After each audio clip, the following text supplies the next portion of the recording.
Good afternoon, ladies and gentlemen. Welcome to the Berkeley County Board of Education meeting this Tuesday, February 8th, 2022. I call this meeting to order.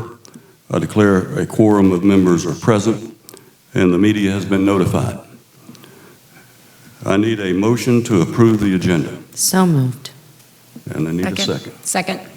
We have a motion from Ms. Tanner, a second from Ms. Maroon to approve the agenda. All in favor of this motion, please respond by saying aye. Aye. Any opposed, nay? The ayes have it by a vote of 6-0. Do we have a motion to approve the minutes of the board meeting of January 25, 2022? So moved. Do we have a second? Second. We have a motion from Ms. Tanner, a second from Mr. Wright to approve the minutes of the board meeting of January 25th, 2022. All in favor of the motion, please respond by saying aye. Aye. All opposed say nay. Motion carries by a vote of 6-0. Do we have a motion to enter into executive session? So moved, Mr. Chair. Second. We have a motion from Mr. Wright and a second from Ms. Tanner to enter into executive session. The stated purposes of executive session are as follows. 2B is a discussion of the employment, demotion, discipline, or release of an employee or employees as needed. 2C, a legal update regarding a pending, threatened, or potential claim or other matters covered by attorney-client privilege. And D, 1 student attendance appeal and 2 student expulsion appeals. Is there any discussion? Hearing none, we'll call the question. All in favor of entering into executive session, please respond by saying aye. Aye. Aye. All opposed, nay. The ayes have it by a vote of 7-0. We are in executive session.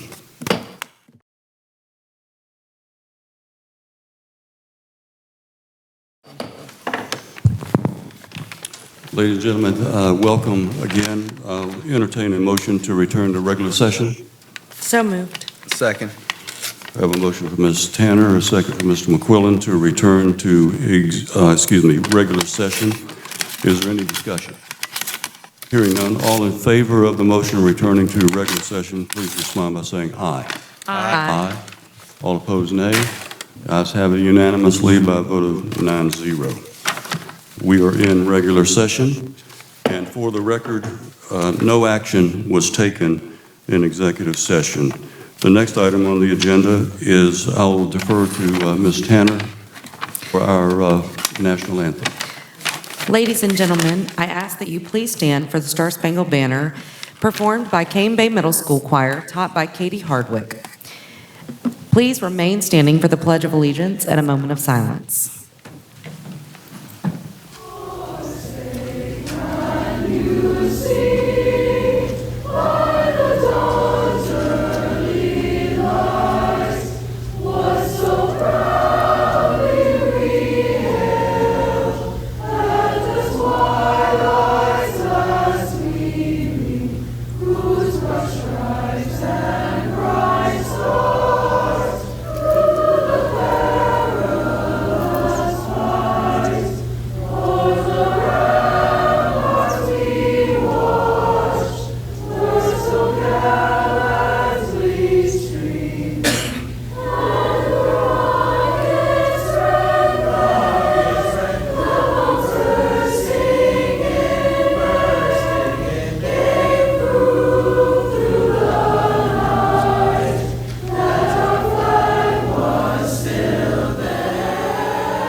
I pledge allegiance to the flag of the United States of America and to the republic for which it stands, one nation, under God, indivisible, with liberty and justice for all.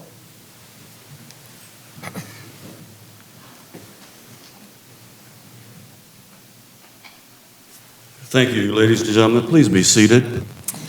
We would like to thank Dr. Bartlett and the Cane Bay Middle for sharing and showcasing this group's talent. Let's give them a round of applause. I would also like to recognize Berkeley Intermediate School and their Visual Arts Department, taught by Ms. Carolyn Molinax. Student artwork has been displayed in the entryway for everyone's enjoyment. If you have not done so before the meeting, please take time afterwards to look at this display of talent by our students. Please, let's give another round of applause to Cane Bay Middle and Berkeley Intermediate School.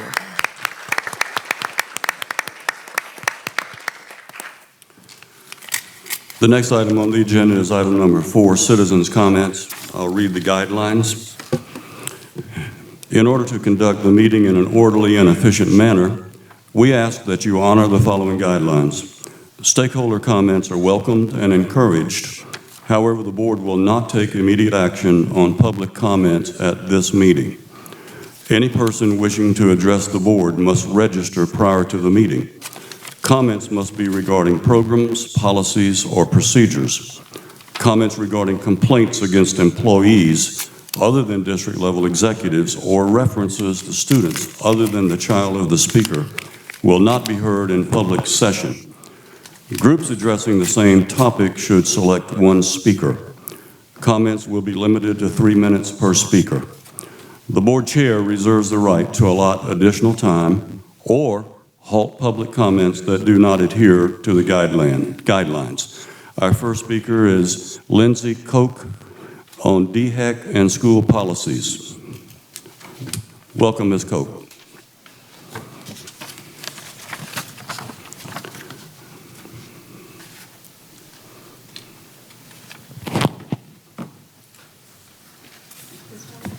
Okay. Hi, I just want to say thank you for all the work that you guys do and all the work that you continue to do and how you continue to advocate for our Could you schools. step up to the mic a little bit, please? Very good, thank A you. little bit better? Okay. I haven't been up here to speak in front of you all yet, but I have been watching you on YouTube, and I have been following every policy guideline, and I want to start off by saying thank you for not immediately jumping on the test to stay bandwagon that a lot of counties have done, and for looking at it a little bit more thoroughly. DHEC doesn't seem to see how much damage that they're doing to our schools and the policies that they are putting on our schools. A lot of our teachers and administrators see that, and they are shackled by these policies, and moving forward is going to be difficult no matter what we do. One quote that I saw that DHEC put out in regards to their test to say policy that they graciously think that is helping our schools really raised some concern for me, and I'd like to read it here today.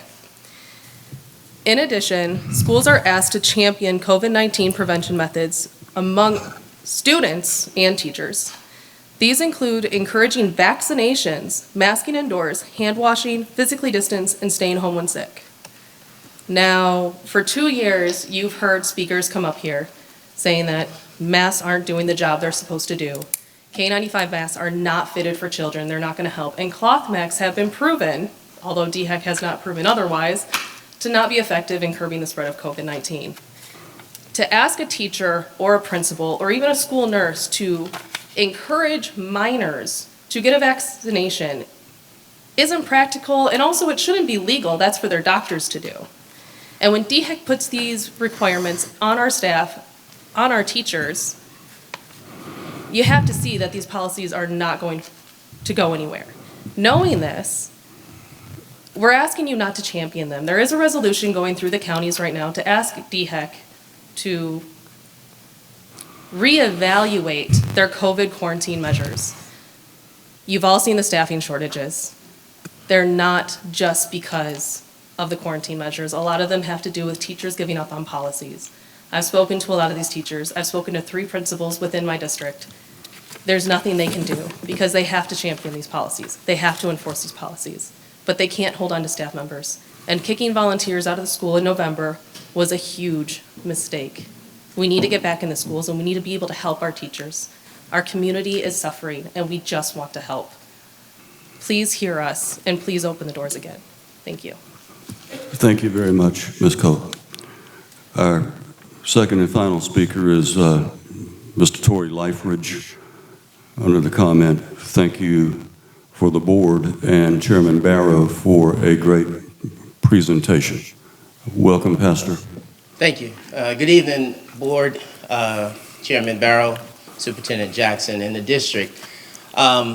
Y'all know that this is my Bible study night, so it's important for me to be here because I wanted to extend thank you and encouragement. I know that you guys sit in hot seats all the time, and you are weighing between criticisms, finger pointing, and et cetera, and that's par for the course. But I also want to, as much as we might complain or criticize, to thank you and encourage you to continue to advocate for our school district and the autonomy of our school district, and to make sure that the voice of the citizens of Berkeley County, who really extended their voice in the last election cycle, that it continues to be heard and is not suppressed.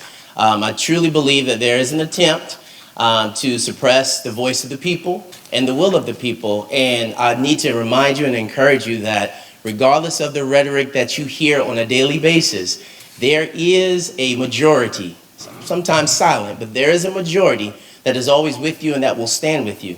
And I also want to share this. I promise you, because of the stand that you are taking, there will be attempts to undermine your work, whether publicly or through policy or something like that. But trust the capital that you have built and are building with the community, with the citizens. We're trying our best to educate our citizens and make sure that they are aware of the many nuances of what you all have to deal with. So from a large majority of the constituents, we say thank you, stay encouraged, and please keep fighting for the voices of the many. Thank you. Thank you, Mr. Liferidge.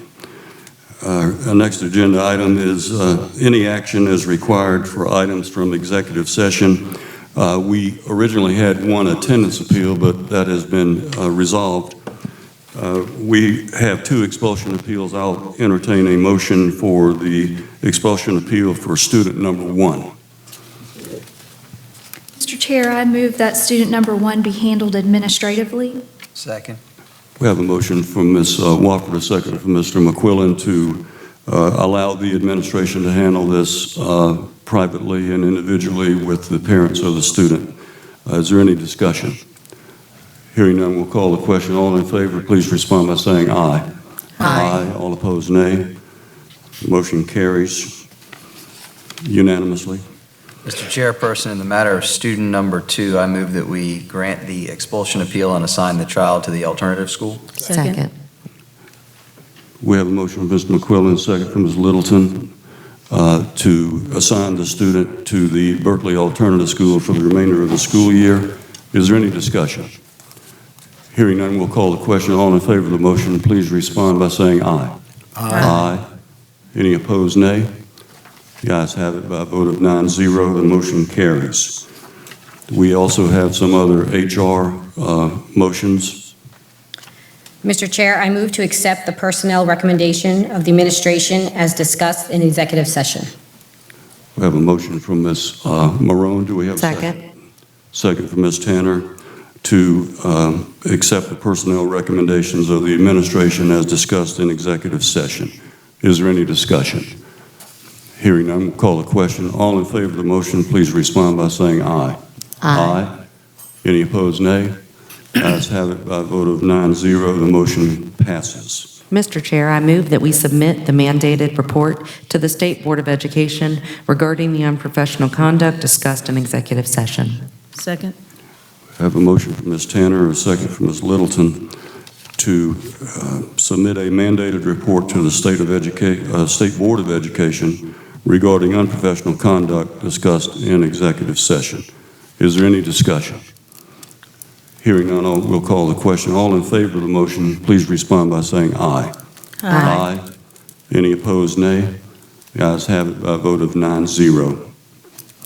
Mr. Chair, I move that we approve contracts in advance for 100 unfulfilled allocations that currently exist, which will be filled for the 2022-2023 school year. Second. We have a motion from Ms. Wofford, a second from Ms. Marone, to approve contracts in advance for 100 unspecified allocations that currently exist, which will be filled for the 2022-2023 school year. Is there any discussion? I'd like to say that this is money that was already allocated for positions this year, but the positions were not filled. This is an attempt to make certain that Berkeley County is on the cutting edge of being able to hire qualified teachers early for next year. It's not a budget issue because those issues, those vacancies were never filled, and they would be continuing till next year. Any other discussion? I just wanted to clarify that. All in favor of the motion, please respond by saying aye. Aye. Any opposed, nay. The ayes have it by a vote of 9-0. Mr. Chair, I move that we accept the recommendation of the administration to name Ms. Tyra Ramsey as the new Director of Transportation with a contract to take effect when released from her current district. Second. We have a motion from Mr. Ramsey and a second from Ms. Tanner to accept the recommendation of the administration to name Ms. Tyra Ramsey as the new Director of Transportation with a contract to take effect when released from her current district. Is there any discussion or prayer? Lord, bless her, keep her protected, and help her to fulfill her duties. Amen. Amen. All in favor of the motion, please respond by saying aye. Aye. Any opposed, nay. The ayes have it unanimously. Welcome to Berkeley County. Welcome back home, Ms. Ramsey.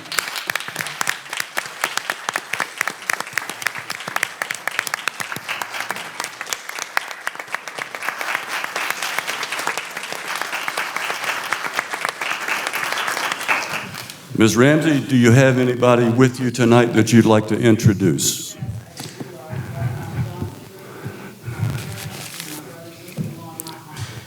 Fantastic. Would you folks please stand and have a picture taken?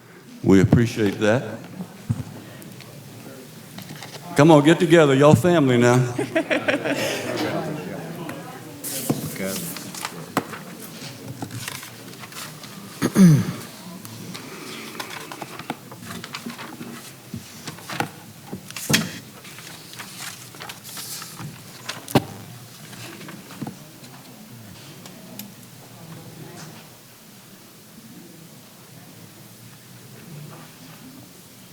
She said she got some support. Yes.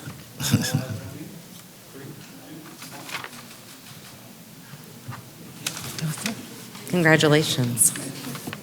Congratulations.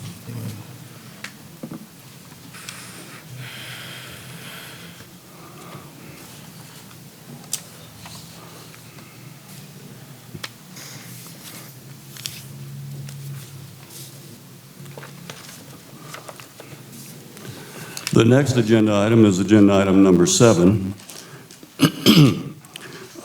attendance lines and student assignments. This has been added to the agenda at the request of 3 board members who feel that another reading is required. I've received legal advice from our in-house attorney, as well as independent opinions from 2 different firms that specialize in education law. The opinion from Duff, Freeman, and Lyon has already been given to each board member, as well as the opinion from White and Story. All advice indicates that a 3rd reading is not needed, as the board action in December was final. Andrea White from White and Story is here to discuss this matter and is available to answer any questions the board may have. Ms. White, please come to the podium and explain your rationale and your judgment and entertain any questions the board members may have. Good evening. Good Can evening. everybody hear me? A little bit closer to the mic. Is that better? Can we turn that up? I can talk louder. Okay. I'm a lawyer, so I'm naturally loud.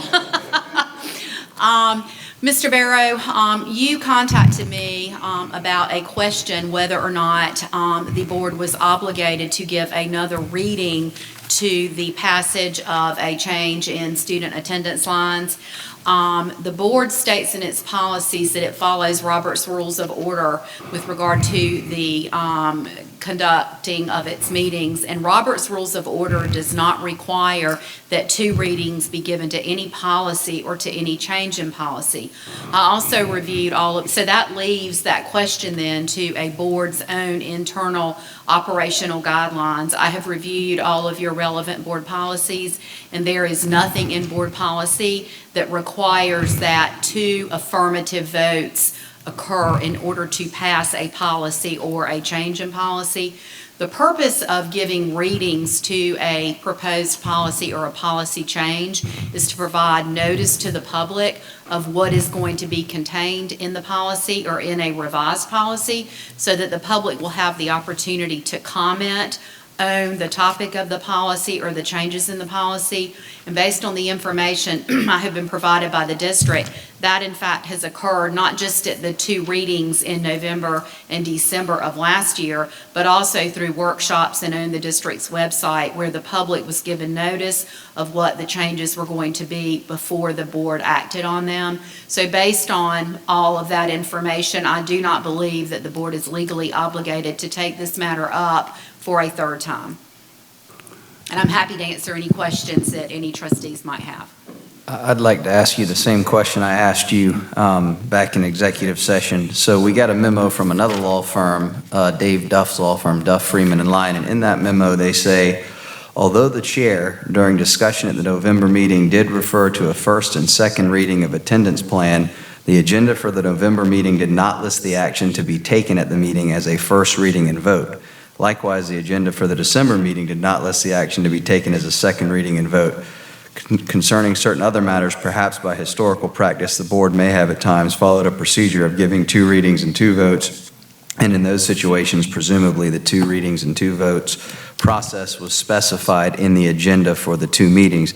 That does not appear to be the case here, and so there's been board confusion amongst board members about whether we had a 1st and 2nd reading, and I've heard from several members that the public has also had concerns and wondered whether or not there was a 1st, there was a 2nd reading.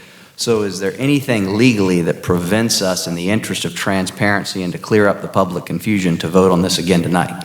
There is no reason that you cannot vote on it again tonight.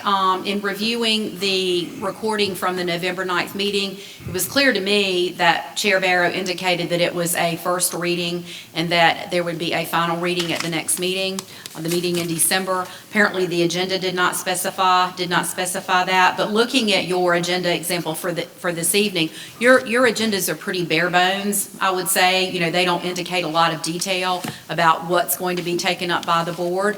And so there's nothing that prohibits the board from taking this up again tonight, but you are not required to do so. Thank you. I would like to make a statement. In that same letter from Duff, Freeman, and Lyon, it is stated that a recitation, i.e. a reading and review of at least 1 plan, took place at both the November and December meetings. In an effort to be transparent, I just want the public to hear that and understand that. And the workshops, too, that occurred before the board even took this up was also that transparency, so that the public understood Right. This is going to be what the board considers. Any other questions for Ms. White? Thank you very much for the presentation, Ms. White. Thank you for coming. I know it was some travel for you, and safe travels back home. I live in Calhoun County, so it's back roads and it's a beautiful drive. Okay. We go for the deers. That's what I was thinking too. Once again, thank you to Attorney White. Based on the legal advice from 3 separate attorneys, this agenda item is in my opinion, unnecessary and unwarranted. However, as board chair, I will not rule on this matter myself. The board will decide whether to move forward with this agenda item or not. What is the pleasure of the board? My thought is we just vote on it again to make everyone clear that, look, this is the second reading, we're going to vote on it, and here's where the lines are drawn, just for clarity purposes. Understood. Thank you for that comment. Any other comments, any other information or questions from the board members? So we will need a motion to actually approve 2A again. I'm not sure how that was crafted in terms of a motion earlier, but does anybody want, as chair, I'm not going to make that motion. Who wants to make the motion? If you agree with Mr. McQuillan, if not, you can state your opposition or your concerns about this at this time. But do we have a motion? I move that the revisions proposed for the attendance lines by administration as presented in draft 2A be approved. Okay, we have a motion from Mr. McQuillan, a second from Mr. Ramsey to revisit this prior motion and to affirm for a second reading the vote for 2A as a part of that last item in December. So we have a motion, we have a second. Do we have any other discussion? I appreciate the board taking it up. Again, I have had questions about it. I do believe there has been past practice to have 2 affirmative votes. I appreciate the legal advice and the policy. I think we need to address this policy long-term to make it clear, because confusion is never good, especially when people are thinking about their children, they're emotional, and then we should have absolute clarity. So I appreciate the board taking it back up again. My opinion hasn't changed of what I think is the good outcome, but for the benefit of our families, I appreciate it being added to the agenda and being taken up again. You're very welcome. Is there any other discussion regarding this before we call the question? Hearing none, we'll call the question to approve the item 2A under the attendance lines and student assignment. All in favor of that motion, please respond by saying aye. Aye. All opposed say nay. Nay. Okay, all of those who responded in the affirmative, please raise your hand. All opposed, nay. Raise your hand. The motion carries by a vote of 5-4. The next agenda item is, I believe, the superintendent's report. Mr. Jackson. Good evening, Mr. Chair, board members, members of the audience, and cabinet members, those tuning in at home. This week is National School Counselors Week. Our school counselors play a vital role in our schools as we continue to face the challenges that have been magnified by the ongoing pandemic. The contributions of our counselors are even more important than ever before. This week, school counselors across the country will be recognized for their dedication to our children. We appreciate all of our school counselors and the work that they do to ensure our students' success. As we continue to navigate the impact of COVID-19, we constantly review the available options that we have to maintain a safe environment and to keep our students in our classrooms. During last week's State Superintendent Roundtable, we reviewed recent COVID trends and then also DHEC's Test to Stay program. We reviewed those matters with DHEC's Director of Public Health. Test to Stay allows students identified as close contacts to remain in school as long as they wear a mask for 10 days and they are not displaying symptoms related to COVID-19. In addition, students are required to produce a negative COVID test between days 5 and 7 of their quarantine period. The students are also required to wear a mask during that period while participating in Test to Stay, even with a negative test. I've shared the Test to Stay program information with our COVID team, and we're currently working on a plan. We're not prepared to administer that at this present time, but we are working on a plan. More information will be available soon. A few weeks ago, we requested an increase in our substitute pay rate, and we shared that our fill rate had decreased to 54%. I'm happy to report to you tonight that our fill rate is now approximately 90%, and actually today it was 94%. And so that was thank you, board, for approving that recommendation. Substitutes play a vital role in sustaining our operation for our schools. Please visit our website. If you're out there listening, please visit our website if you're interested in becoming a substitute. We're still recruiting. We're always recruiting. I want to take an opportunity to congratulate. Got some great news this weekend. Great news. Congratulate our high school beta clubs. Berkeley County School District Betas had a significant showing at the South Carolina Beta Club Convention this weekend. Berkeley High School, Goose Creek High School, Stratford High School students accounted for 42 of the top 3 finishes in a variety of categories. Awesome. Yes, fantastic. That is fantastic. Because the best is yet to come. Oh, okay. Berkeley High had a very strong showing. They took first place in all 3 large group events: show choir, campaign skit, and group talent. They also worked to elect Reed Keller as the next South Carolina Beta president. So they had a very...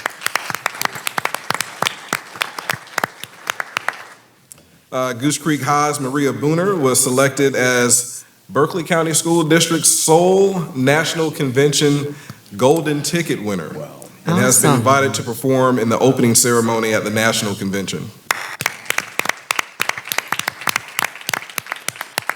For a full listing of these impressive awards our betas earned this weekend, please visit the Berkeley County School District website. This summer, the South Carolina Beta winners will have the opportunity to go on and compete at the national level. The national competition will be held in Nashville, Tennessee.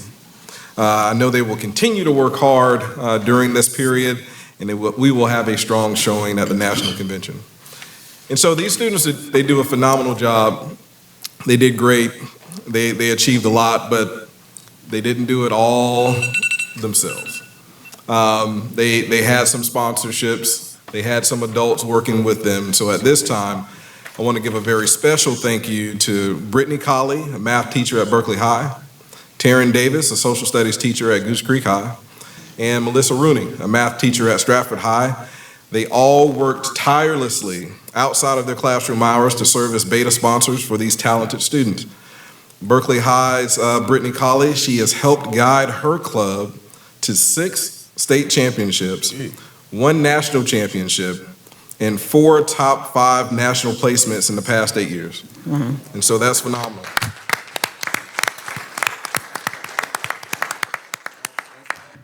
Resume that any coach would be extremely proud of. So congratulations to you all, and thank you for what you do. I also want to congratulate Timberland High School's wrestling team. Not only are they've beaten every school that we have in the district, irrespective of classification. They split with Cross, and Cross has a good team as well. They are now the only last remaining Berkeley County team vying for a state title, team title. They will leave tomorrow and travel to North Central High to compete for the lower state championship. Wish them the very best. Hopefully they bring that home too. I know they represent Berkeley County School District well. They are led by Coach Rhodes and Coach Keller at Timberland High School, and thank them both for what they do for the team and for the school. And if anyone has any good news, please contact our communications office. Anything, students, staff, schools, please contact Office of Communications at bcsdschools.net. Mr. Barrow, that concludes my report. Thank you, Mr. Jackson. The next item is the board chair update. Just a couple of items, but first I'd like to recognize 2 ladies that are instrumental in our teacher forum. I'd like to recognize Teachers of the Year, Ms. Judy Rainey from a couple of years ago, and Brittany Gary. Thank you for coming tonight. God bless you, and I know it's a tiring task, but you You guys have done a marvelous and miraculous job with Teacher Forum, and we appreciate that very much. Let's give them a round of applause. The South Carolina board members, pay attention because you're aware that March is coming soon, and the State Ethics Commission, as a board member, you are required to fill a statement of economic interest by March 30th or suffer the consequences. No laughs, huh? I guess that's real. The other item that I have is the appointment of a special committee. I'm asking the board to approve my recommendation for an evaluation committee for external financial auditors. This board committee will oversee the process of recommending to the full board a group or a firm for the external financial auditors.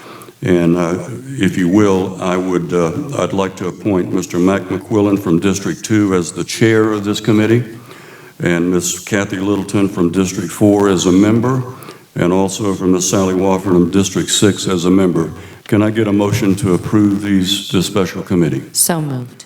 Second. We have a motion from Ms. Tanner and a second from Mr. Wright. Is there any discussion? Hearing none, we'll call the question. All in favor of approving this special committee, please respond by saying aye.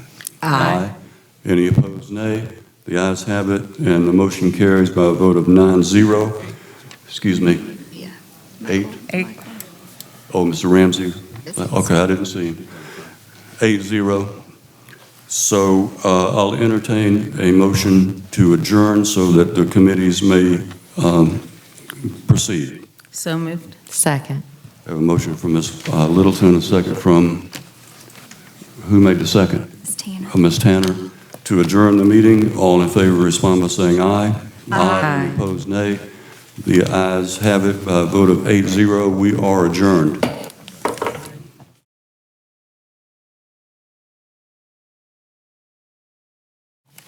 Ms. Littleton. I'm calling the Committee on Academics and Innovation to order. I declare there's a quorum of committee members present and note that the media has been given proper notice pursuant to the Freedom of Information Act. The first, do we have a motion to approve the agenda? So move. Second? We have a motion by Dr. Wigfall and a second by Littleton to approve the agenda. Any discussion? All in favor of this motion, please say aye. Aye. Opposed, nay. The motion is approved 2-0. The first item on the agenda is the Head Start Budget Expenditure Report for December 2021, Head Start Credit Report for December 2021, and prospective new hire. What is the pleasure of the committee? Madam Chair, I make the motion to approve the Head Start Budget Expenditure Report for December 2021, Head Start Credit Card Report for 2021, and prospective new hire. Second. We have a motion by Dr. Wigfall and a second by Littleton to approve the Head Start Budget Expenditure Report for December 2021, Head Start Credit Report for 2021, and prospective new hire. Any discussion? All in favor, say aye. Aye. All against, say no. The motion is approved 2-0. That's the end of my report. Oh, I'm sorry, no. I have a next agenda item, is a 2022-2023 instructional calendar adjustment. What is the pleasure of the committee? Madam Chair, I make the motion to approve the early release and late end dates for all schools as presented to be added to the approved 2022-2023 BCSD instructional calendar. Second. Any discussion? Miss Littleton, I'm sorry. Can I ask, did this change the high school, or is this only for elementary school? The early release changes, does it change the early releases for high school, or were they never on the calendar? There's late-ins. Yeah, they're the late entry. Our school will have late ends. Late ends, okay. That's why I didn't think we Elementary, did middle early school will release, have- so. yes, ma'am. Okay, so it doesn't change the high school, it's early release only, and it's for the Yes, and elementary school. it's limited to, what is there, 4 Dr. Dixon would. Yes, it's, sir? It's, Yeah, 4 early release and 4 late arrivals, which is a drastic decrease from what we had previously. Okay. All right, I got it. I just, when I heard the motion, I only heard early release, so I was trying to figure out where the high school piece played into it, but I see it now. Got it. Thank you. Chair Barrow, we'll vote on this too as a full board, right, when it comes back up. This is just to get out of committee. That's correct, the next meeting. all in favor, say aye. Aye. Aye. Opposed, say nay. The motion passes 2-0. This time I'll entertain a motion to adjourn the committee. I make the motion to adjourn. Second. All in favor, say aye. Aye. Aye. All against, nay. Passes 2-0. Mac, you're up.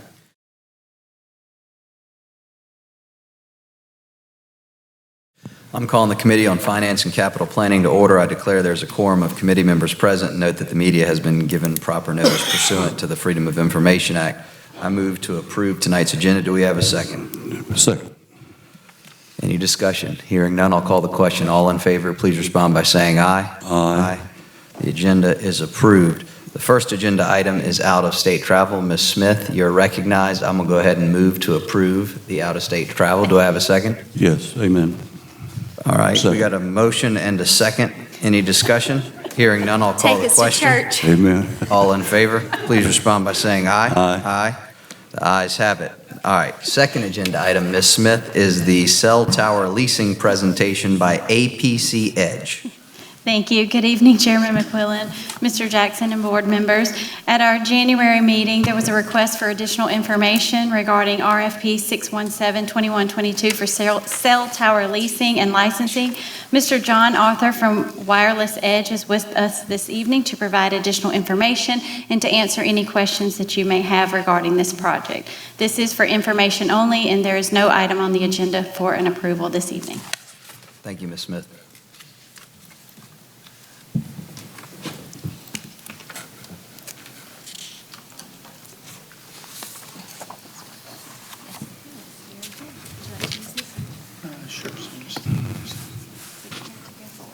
Okay, great.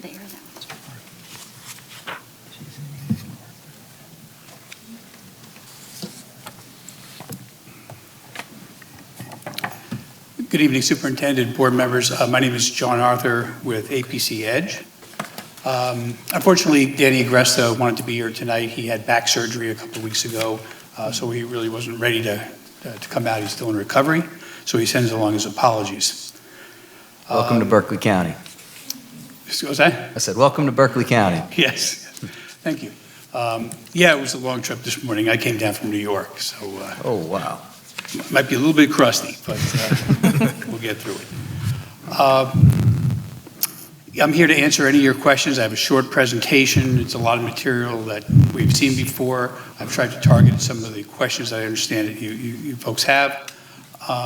Without further ado, I'll go through the presentation. Feel free to stop me at any time if you have any questions along the way, but my goal is to try to leave as much time for questions at the end. And by the way, all the photographs in this presentation are our sites.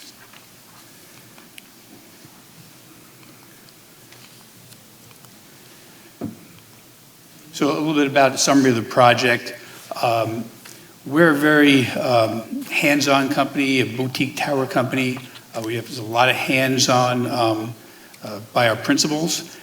So the district really get a lot of attention and high priority in this type of program. We're not a large, international company that, subs everything out.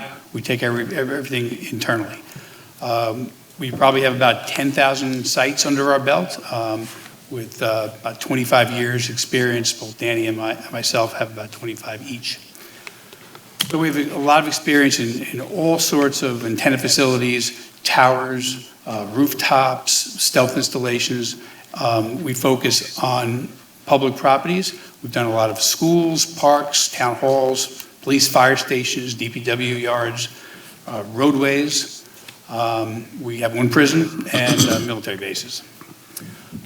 We would also like to emphasize that the district properties are not going to compete with other APC Edge properties, and that includes properties that are by wireless edge and by APC towers. So that means that we're not going to have properties that when we're presenting to the carriers, that we have alternates to present to them. So we're presenting your properties as the only property. We're backed by Pepper Tree Capital, based out of Chagrin Falls, Ohio. It's a $2 billion equity fund dedicated for tower development. And we believe we're offering a very aggressive financial proposal to the district. And I'll get into some of the details of that. So for each tower,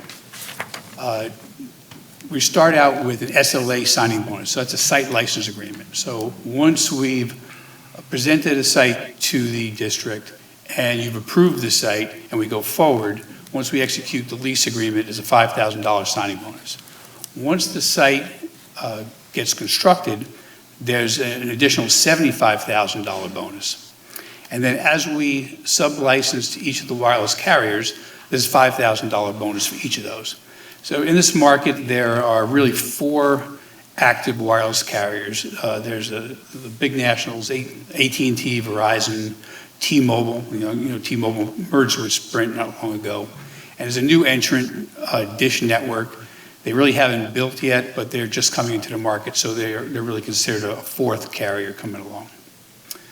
We also have a renewal bonus, so at the start of the 3rd renewal period, which is year 31, that's a $25,000 bonus, and another $25,000 at the 4th renewal period. So overall, before we even talk about rents, there's $150,000 in revenues to the district. The tower, the compensation package is really a revenue sharing deal, so it's 50-50, and that's 50% of the gross proceeds we get from the wireless carriers. We have a minimum guarantee, so you know that there's an absolute floor of $15,000. So, for example, if we sublease to a carrier for $30,000 a year in annual rent, you're getting $15,000. If we sublease for $20,000, you're still getting $15,000. Obviously, our goal is aligned with yours to get as much as possible, and we consider the floor $15,000 an absolute minimum. And we're also guaranteeing 2% per year. The market is about 2% to 3% annual escalation. So again, we're pushing for the higher escalations, but we know as a minimum level that we can guarantee to you, we're putting out 2%. We also have some non-tower license options, and we believe this project is really mostly going to be about cell towers. But if there is a rooftop or other type of installation, a light post, maybe there's an existing tower that we can work with, it's an 80-20 split with 80% going to the district. We also have a small cell license option, which is 50-50. Small cells could be on street lanterns, it could be on a utility pole, could even be on a building. They're generally lower to the ground, single carrier installations. There's not a lot of revenue involved, but they're a supplementary site. And if a wireless carrier wants to bring one to the district, we want to offer you that option that we can come in and get those licenses done. And those are generally a few $1,000s a year, so maybe $200 to $500 a month is kind of what we're talking about for a small cell. So it's a different animal than the tower sites. We also have an option, and I don't believe you have any, but we have an option if there's existing licenses on your buildings, we'll manage those for 100% revenue to you. So it's basically a free service for any existing installations. We have a renewal option on the marketing agreement. So there's a $10,000 initial term, and for each renewal, $10,000 per. So it's $30,000 for each term of the management agreement. So the general structure is we have a management agreement that allows us to market to the wireless carriers, identify opportunities, bring them to you, and for those that you approve, we go forward. And then for each site, we write an individual site license agreement using a standard template that we pre-negotiate.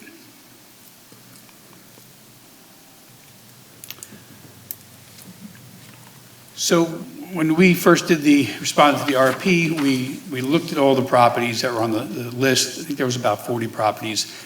We analyzed each one. We divided it into tiers, tier 1, 2, and 3, where a tier 1 site would be your best chance of getting a cell tower. There's nothing else around there. There's no competing structures. There's no existing cell towers. And that's a good opportunity for a wireless carrier to come in, bring coverage to that particular community. And we divided that into two categories, kind of a lower rate, upper rate. So when we did our projections, we said, what's the top of the market? What's the bottom of the market? And these are the numbers for those sites. And again, that's per site. And then tier 2 properties, those are properties where maybe it is a cell tower within half a mile to a mile away. It's still an opportunity for a site. It may be more of a capacity expansion site, so it's not an area where there's simply no towers and the carriers all need that area. So those, we assign percentages to determine how many we think are going to be actually interested to the carriers. Are those yellow numbers for tier 1 and 2, the upper and lower rate, are those over a 50-year period, or how? Because I see you. They are over a 50-year period. Okay. Yes. And again, I believe we escalated it using the range for cell carrier leases is pretty narrow. You're generally negotiating within the hundreds of dollars, and then the opportunity is really once you get carriers on the sites, they upgrade the equipment over time. So they add antennas, or they add remote radio heads, or other equipment, and those are revenue generators as they bring that additional equipment in. So they're getting more use of the site, and then they pay more rent associated with that. So we did, based on our projections, we did a 50-year program revenue projection of $73 million. And again, it could be more, it could be less, it depends on how it actually rolls out. There's also additional benefits to the county and the district. We generally let local first responders, the district's antennas, the county antennas can occupy the top of the tower for rent-free. And when I say top of the tower, it could be top of the tower, but it could also be the side. So sometimes agencies will put an antenna at the top and they'll put a microwave dish below. And then we'll do all that installation work for the district at our cost. We have a 24/7 emergency live operator phone service, so all our sites have signage, and someone can call that number and get to a live person to get to one of us if something happens. And it does happen. I do get calls at 4 in the morning when someone breaks into a site or something happens, where they find a chain loose and they want to report it. So it does happen. Or a carrier needs to get into a site and they need to get clearance to get into a particular location. We also have a security plan, so that's something we would work with the district on. And how do you want to handle it globally, and also each particular school? What's the procedures for accessing the school during school hours, after school hours, or during weekends, or in the evenings? There are gates, combinations, who do you notify? What do you want us to do? You want us to do background checks on the contractors, obviously background checks on our own employees, and those are the type of things that we will bring to the program. And this just goes back to what I was saying earlier about the tiers that we broke down. I won't get into the details here, but it's really good potential, some potential, or poor potential. And in our proposal, we had some examples, and there's a couple of schools where there's a tower literally next door, and obviously that's not going to make for a tower on your property.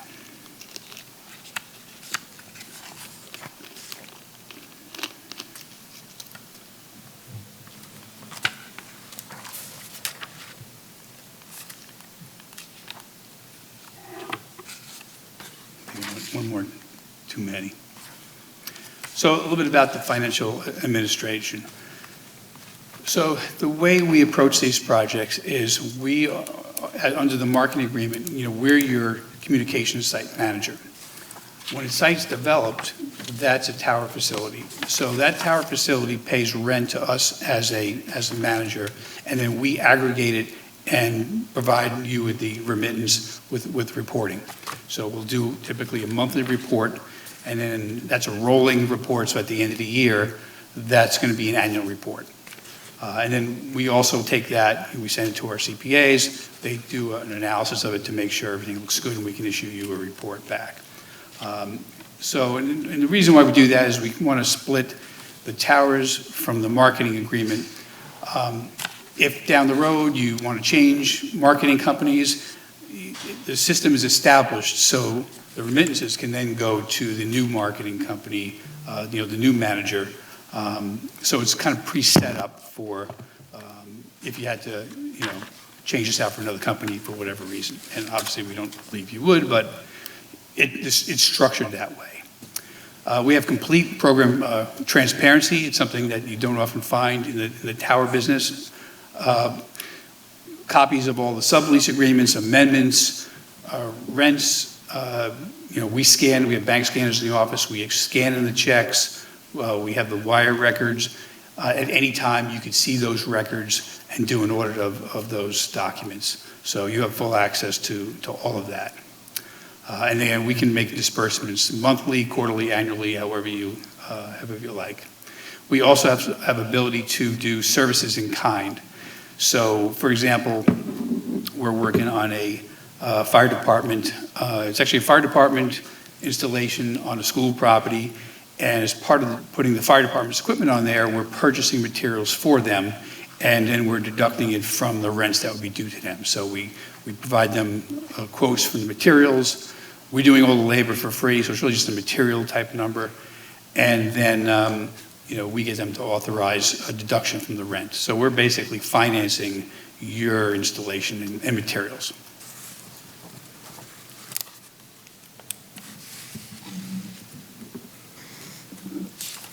So a bit about the district and involvement. So the district will review and approve all tower facilities.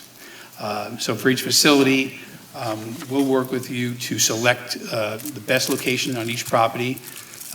And general considerations are, we like to keep the sites so that they have independent access, so they don't have to go through the regular, school entrances or regular school grounds.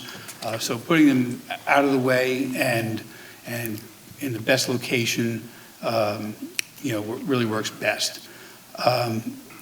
Tower design, that's going to vary by sites. I got a couple examples coming up on different tower types. And a lot of it's going to be, what's the aesthetics of the community? How close is it to residences? What's the sensitivities in that particular school for the type of sites?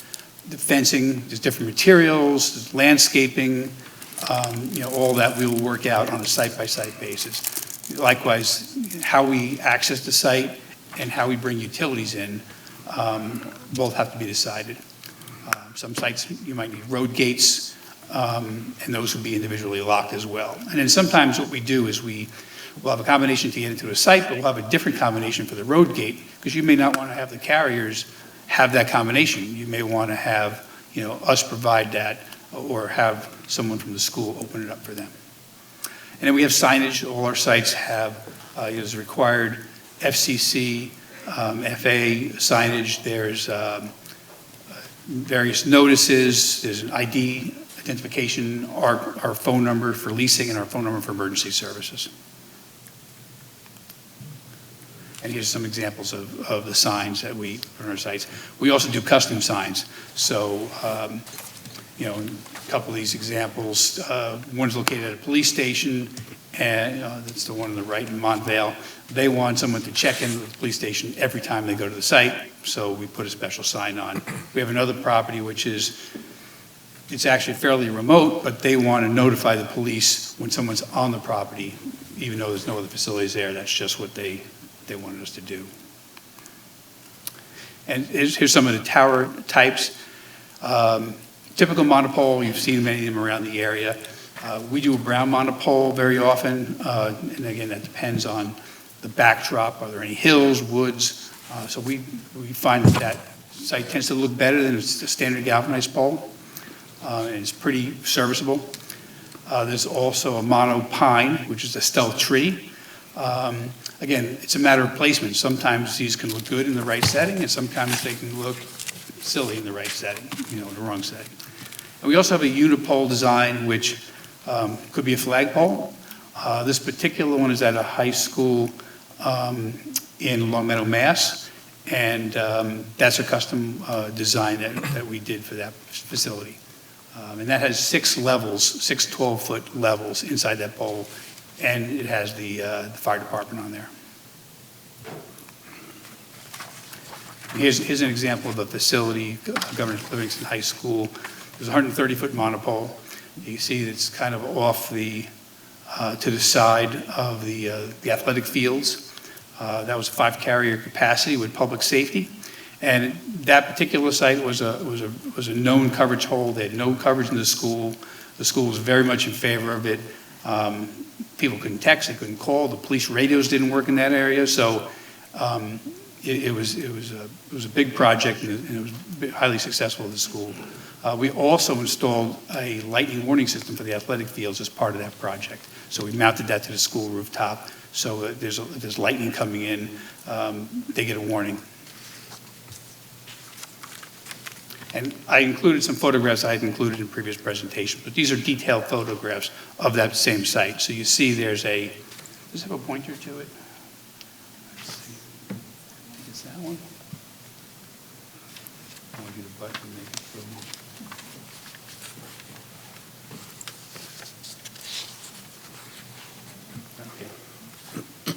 So, let's see. Oh, there, okay. So actually, I'll put it up on this one. So this was an existing road which serviced the athletic fields. They had a baseball field over here. This was a field that was just more of a practice field, less used, and we had soccer. So we created a new road that went down and actually goes through some trees to a lower level, and that's where the site's located. So it's pretty well hidden, and this is a residential neighborhood up in here. And this is a view of the site, actually from the rooftop of the school. So you see it sitting back there.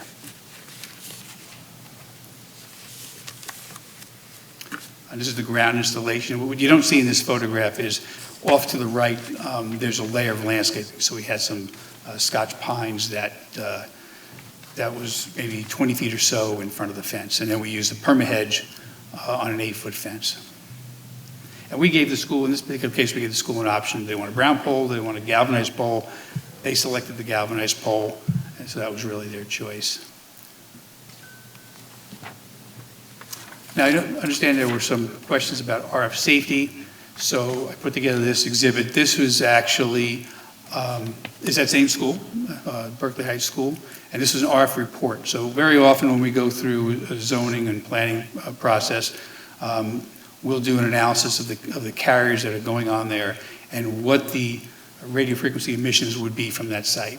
And as a general rule, we have to comply with the FCC limits, which is the maximum permissible emissions. There's a public limit and there's a worker limit. So a public and mainly for workers on the cell tower itself. So really what their concern is if someone's really climbing the tower, that's really where this becomes relevant. So what you see in this case is we have, whoops.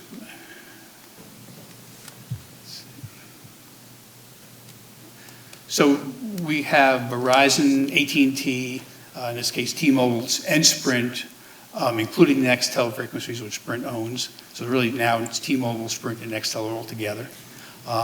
So it's all of those frequencies plus 3 different public safety systems. And when it's added all up, it's still less than 4% of the emissions. And the FCC breaks it up into 2 levels, a 6-foot level, which is to simulate just kind of a person walking around, or a first floor of a building, and a 16-foot level, which is really intended to be a second story of a building. But again, we've done many of these analyses, and they're very low, and they're generally much more conservative than actual field measurements. What are the health risks associated with more than 4%? Why does the FCC regulate that, and what are the health issues associated with that?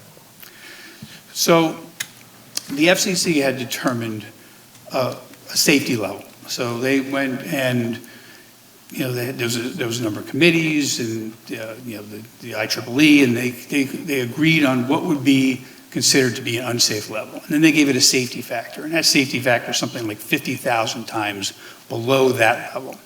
So they came up with a level that the wireless carriers have to meet.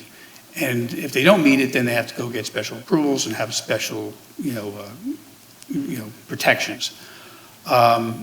So this would be what a person would, the emissions that you'd see just walking around a site. And you could be hundreds of feet from the site. So what really happens is that when they do the calculations, there's a particular point that's theoretically the maximum.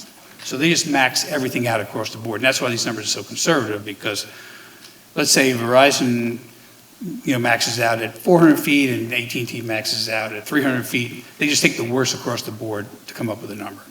And then on all these reports, we're always in that 4% or less range. And really, public safety is those type of antennas, which are the lower frequencies, police and fire, are generally the big contributors in the sites, more so than the wireless carriers.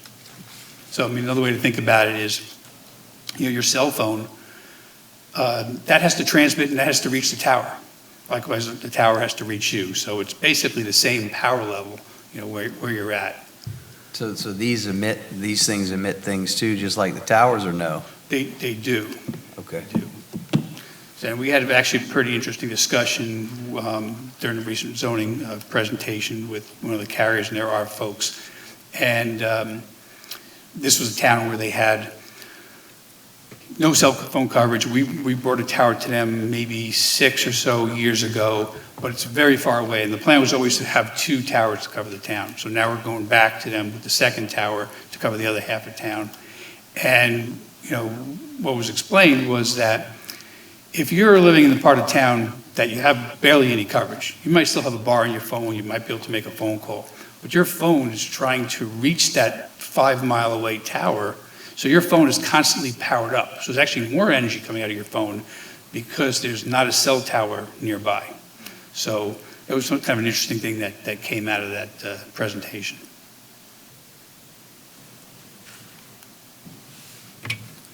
So just a few takeaways. We're experts in the tower business. And so having us involved in this project, we're going to be on your side. The wireless carriers are pretty sophisticated players in the market. And, we've, over the years, learned kind of all the tricks and traps and how to manage these facilities so that, the carrier's equipment is properly monitored and you get the revenue that you're supposed to get. And, the structural integrity of the tower is maintained. So we do all that ourselves. We don't let the carriers do their own structural analysis. We control that process so that, we have the data.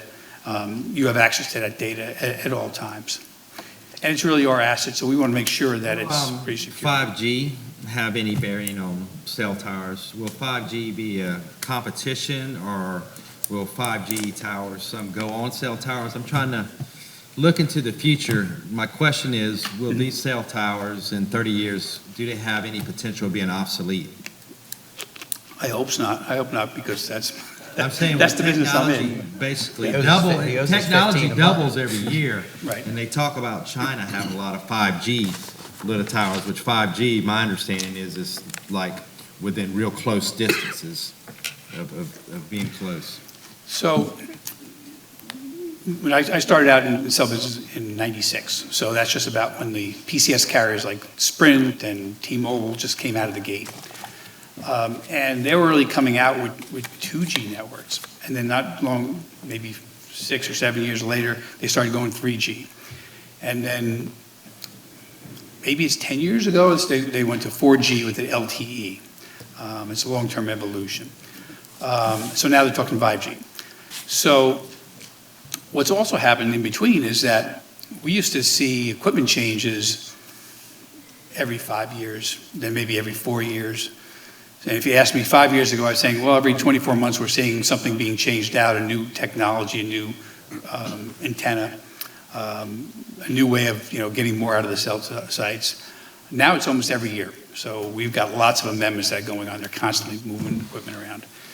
The cell towers, the cell sites that the carriers are putting out now, unless you're in a really dense urban area, they're generally 4G coverage. So it's going to take a while to get 5G. So 5G, the way to look at it, the way I look at it is, there's kind of two pieces to that. One is it's faster service. So how does the carrier get faster service? Well, they have to add more equipment, and they have to add more backhaul. So they're putting in higher speed, more fiber for that site, so that site can go faster. They're trying to get that backhaul closer to the sites. So there's a lot of talk now about edge computing, where they put the services actually at the cell tower to reduce the latency and the delays in the data going back and forth. So that's all really part of 5G. There's also another part of 5G, which is utilizing new frequencies that the government has put out for new services. It's generally higher frequencies. It might be Internet of Things, where the cell tower is talking to your refrigerator. I don't know if I want to talk to my refrigerator, but there's communication with devices, and therefore they need a lot more bandwidth to cover that. So it's really just 4G evolving in higher speed, and using different frequencies to serve different segments of business and just folks. Okay.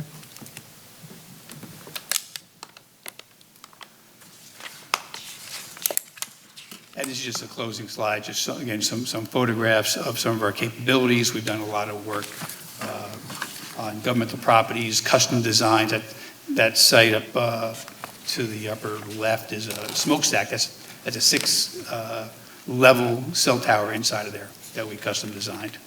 I don't really want to do too many of those. They're very expensive. But in that particular case, that the town wanted something to look like a smokestack. That's what we designed. In the middle, we have a stealth chimney that's on the rooftop in the historic district. And we designed that in collaboration with a manufacturer to get through the local landmarks approval process. And that's really about my presentation. I'm happy to answer any other questions. And so I have a question for you. Is there somewhere that parents can go to read up on the safety of this for their children so that they can understand what it is that we're looking at? I can send you some links so I can get you that. I'm certainly happy to provide an actual copy of an RF safety report. So the report that I presented here, I'll send you guys that report. It's a bit technical to get through. You might go to sleep by like the third page. There's a lot of calculations. But if you go through the summary, you'll see that table, and it'll really break it down, and it'll also give you some references to look at. Awesome. Thank you.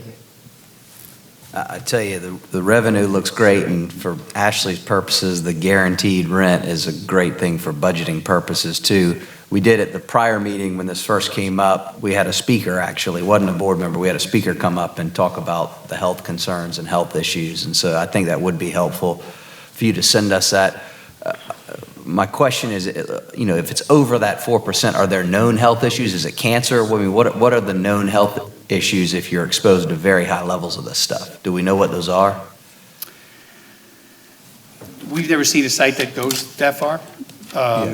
But, the industry relies on the numbers put forth by the FCC. And one of the reasons why they did it was because they didn't want, when carriers are going before zoning boards, they didn't want each one, trying to renegotiate the health standards. So that's why they established this level where if you're within that, that can't be an issue for denial. So the board can't deny based on health issues if they're compliant.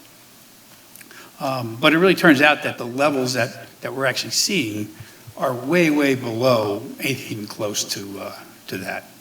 I mean, I've even been on rooftops where we had safety monitors, and you're holding them right up next to an antenna, and you're still getting, 13% or something like that. So it's really more concerned if you're in a very heavy RF environment for workers on a rooftop with, hundreds of antennas, radio station type transmitters, high power. That's really where these things really come into play.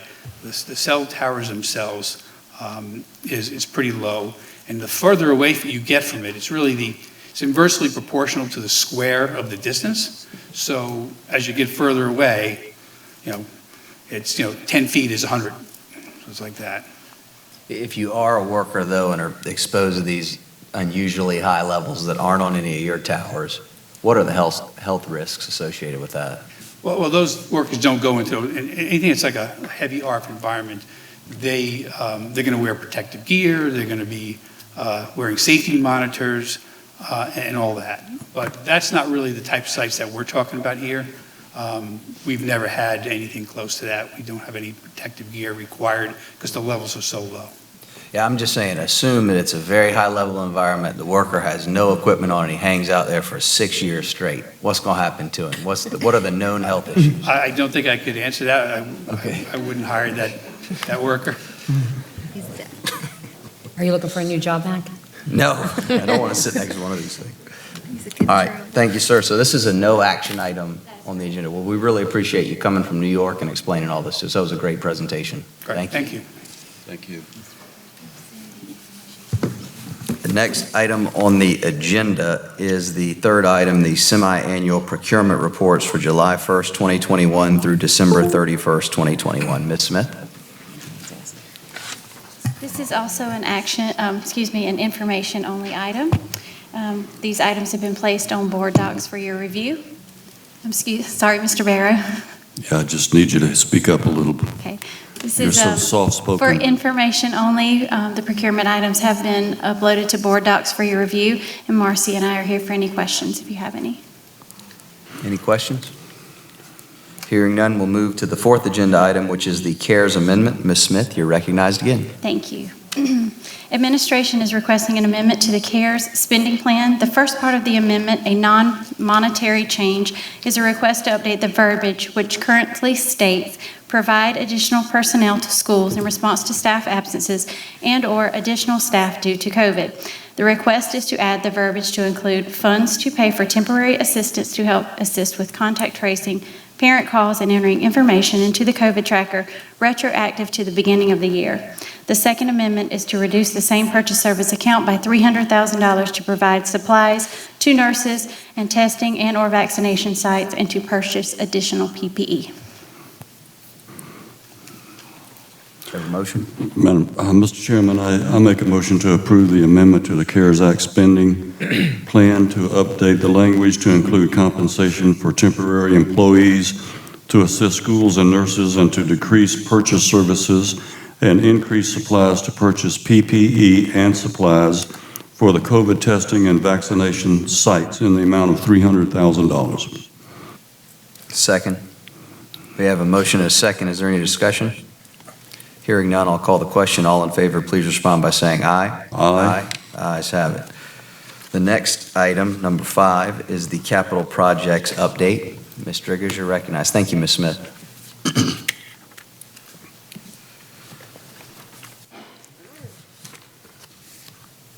And this is information only as well. Correct. Good evening, Chairman McQuillan, Mr. Jackson, members of the board. Tonight I'm going to ask Joe Nathan Roberts, our Executive Director of Capital Projects and New Construction, to give us an update on all of our projects. Oh, he's behind me. I'm sorry, he was over there. Joe Nathan, and also Joe Nathan brought with him tonight one of his project directors. I wanted to recognize him, David Hemstraw.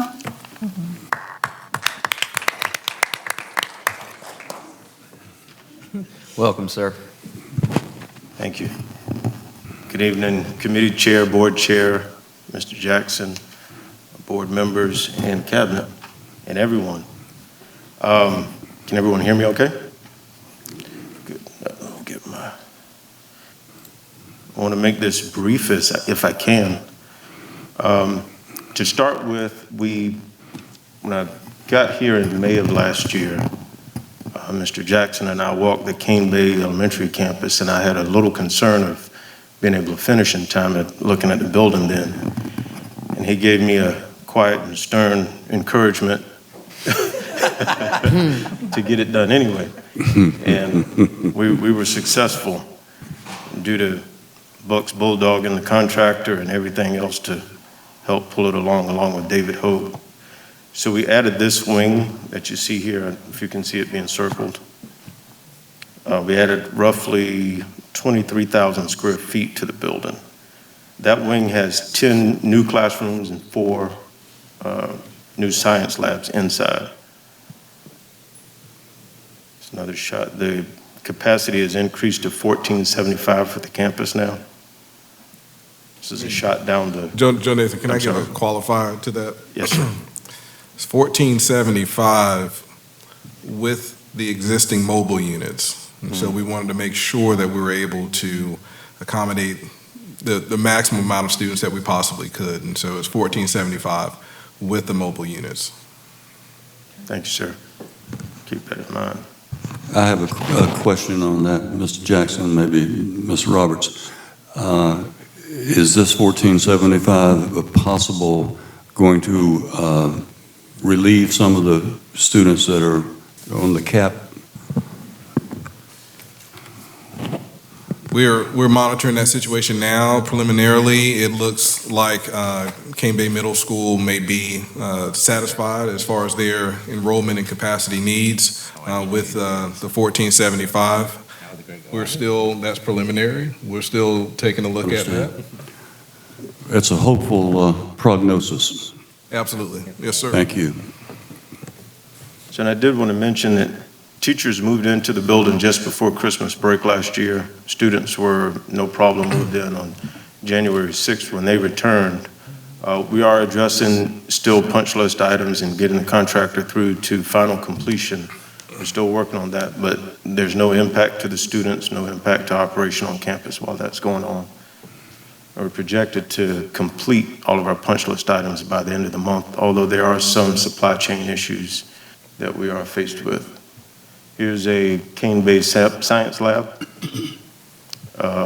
outfitted with sinks at the rear of the classroom. There are another set of sinks down the other side, and the lab tables, as you see. This is Sangri. It was on the same time schedule. We added 22,000 square feet to this building. That's 8 new classrooms and 3 new science labs. So, let me go back. This new wing was added here and some work done to the parking lot as well. This would be that new wing that's completed now. Here's a shot down the corridor. There's a new chiller and chiller pad outside. The building, and I don't know if you have any qualifiers for Sangri, but there's 1,290 students on this campus. That's accurate. Yes, sir. No qualifiers. Science lab at Sangri Middle School. We're addressing some issues at Sangri. In fact, we'll be meeting with the principal tomorrow to get any input or complaints that she might have, and get the contractor to address all of those issues.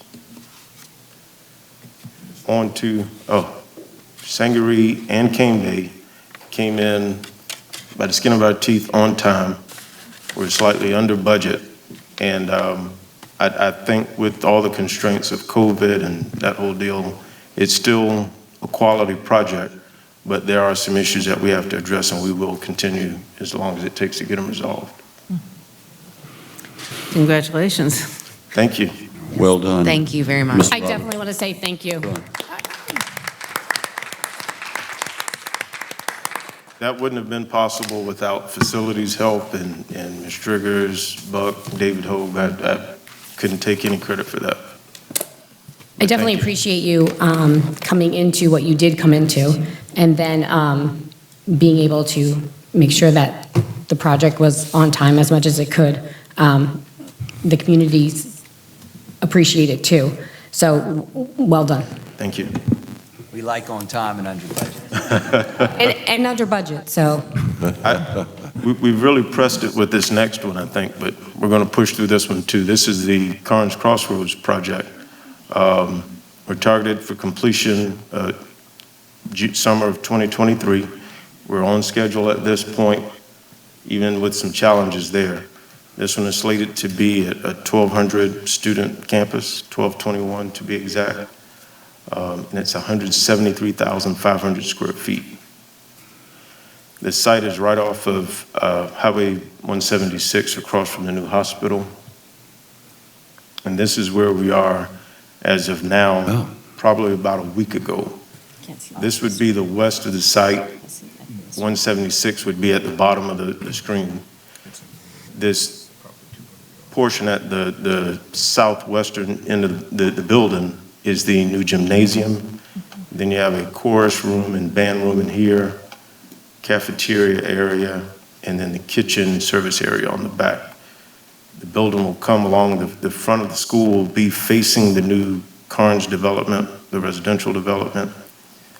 This coming out this way will be the front of the building, front entry along in here, parent drop off at front.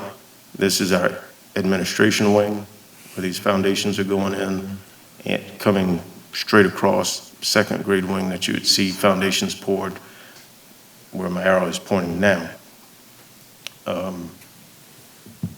Contractors continually working on foundations, slabs.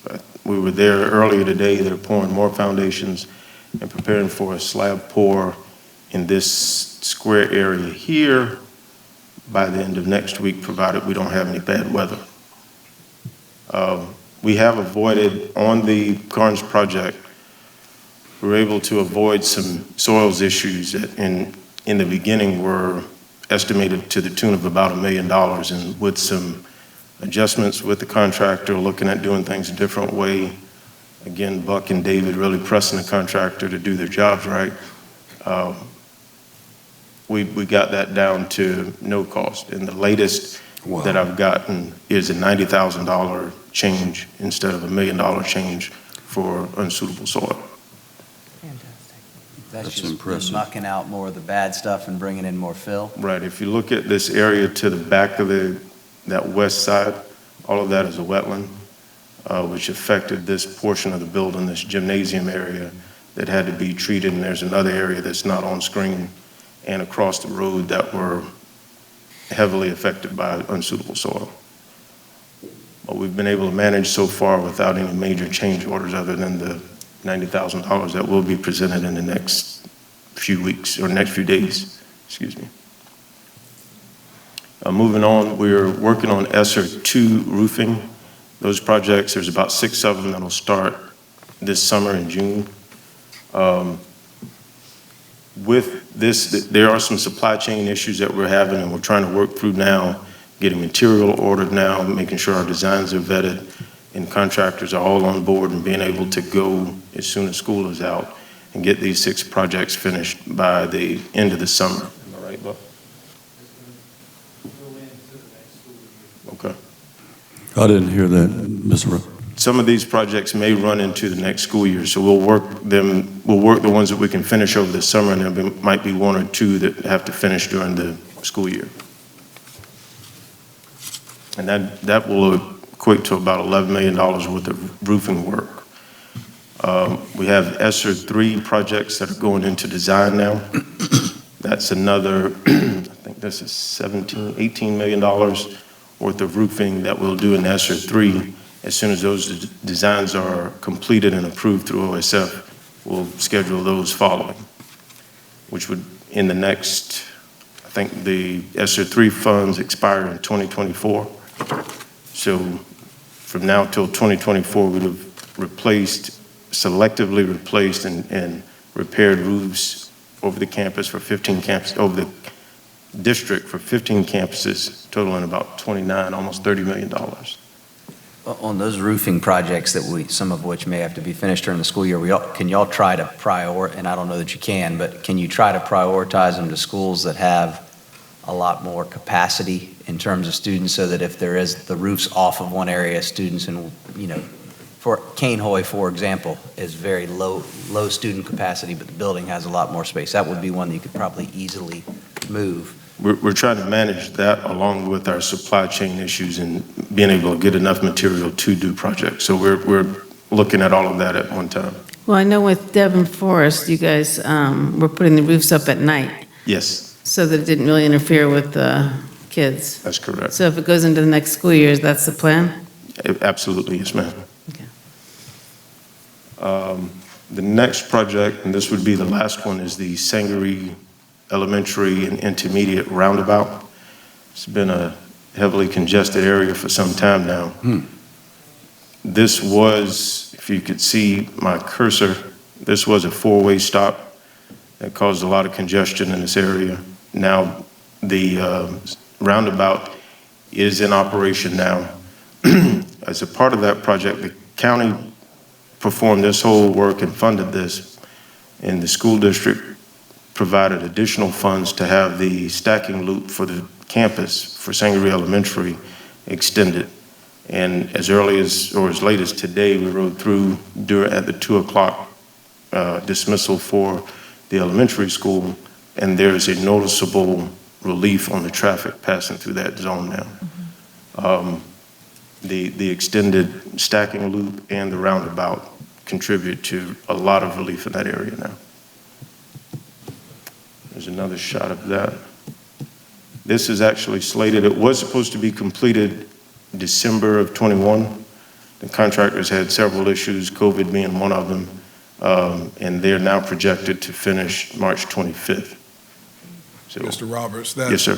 March 25th, did that include the crosswalk as well? Yes, sir. Yep. Any other questions? Thank you, sir. Thank Keep up you. the good work. Been busy. Thank you. Well done, Mr. Roberts. All right, thank you. Good job.